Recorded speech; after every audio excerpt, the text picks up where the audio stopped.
By devoting just 6 minutes each weekday for 1 year, you can read through the entire New Testament using David's servant's daily devotional, HeavenWord Daily.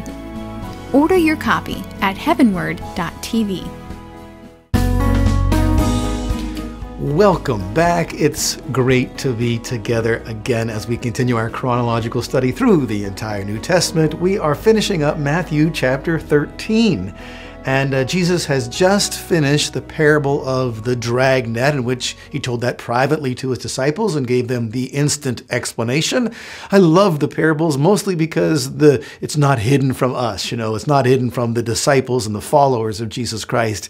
We get the answers. Those who are outside heard parables and they often didn't have a clue what Jesus was talking about. And they really didn't care. If they cared, they would have repented and then sought for the truth. Jesus promised us, seek and ye shall find. And that certainly applies to the area of knowledge and understanding of his will and his word. Okay, so we have to always be careful, in interpreting the parables.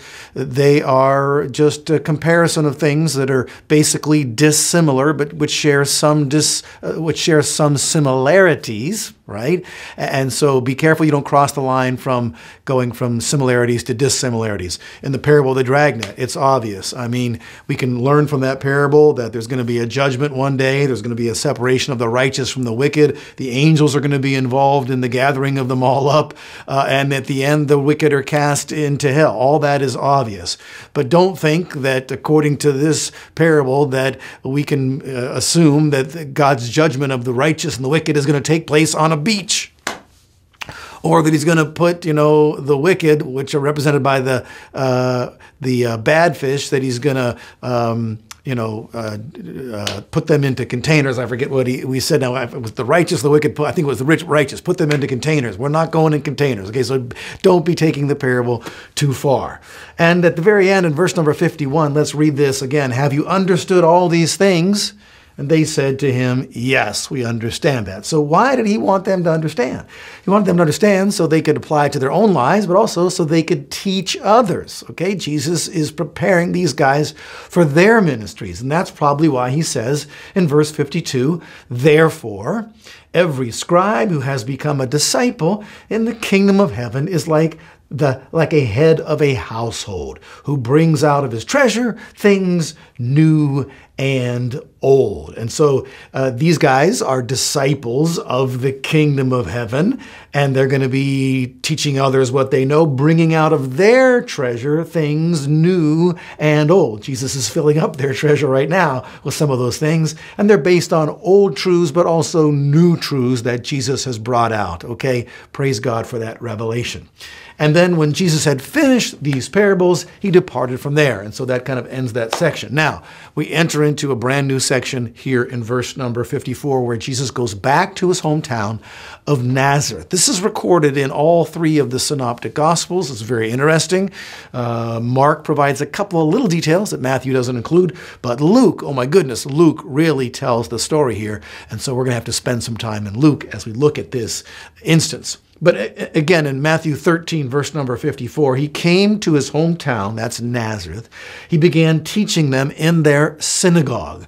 Mark tells us, as we would suspect anyways, that it was on the Sabbath. People gathered on the Sabbath and they had services in the synagogues. There was always the reading of the scrolls that were the property of the synagogue and so forth, and a homily by the leader of the synagogue.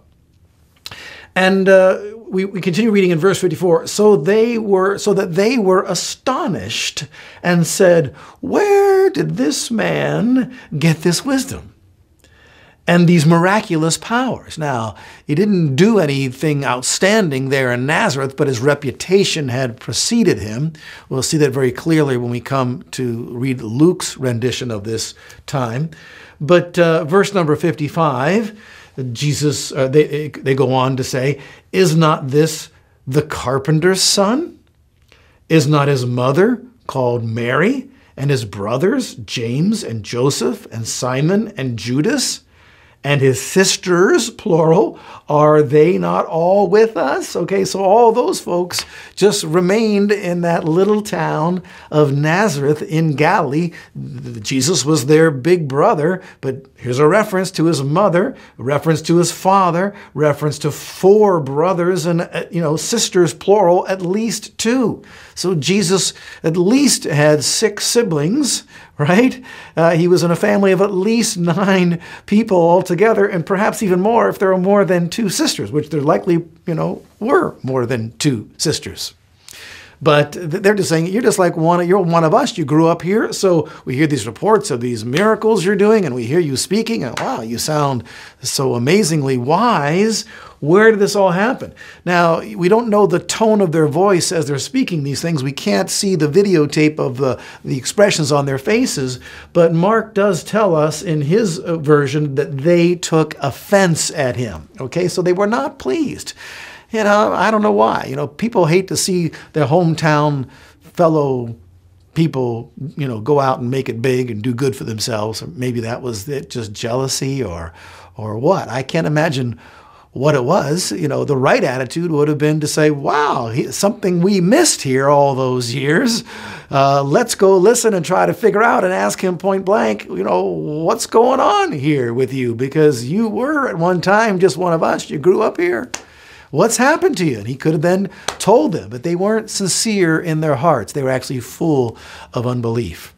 Now, I want to continue to talk about this, but I just want you to think for a moment, because the Bible doesn't give us a whole lot of information about Jesus's life prior to his ministry. You get a little bit of information about when he was a child. He was an extraordinary child.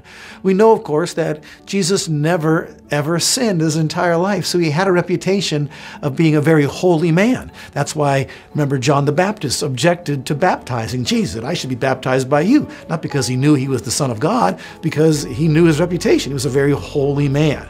But Jesus was also a regular person.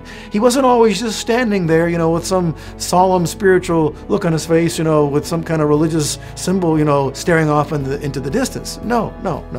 He was a regular guy. He ate, slept, drank, and so on. Okay, more to say about Jesus. So I'll see you next time.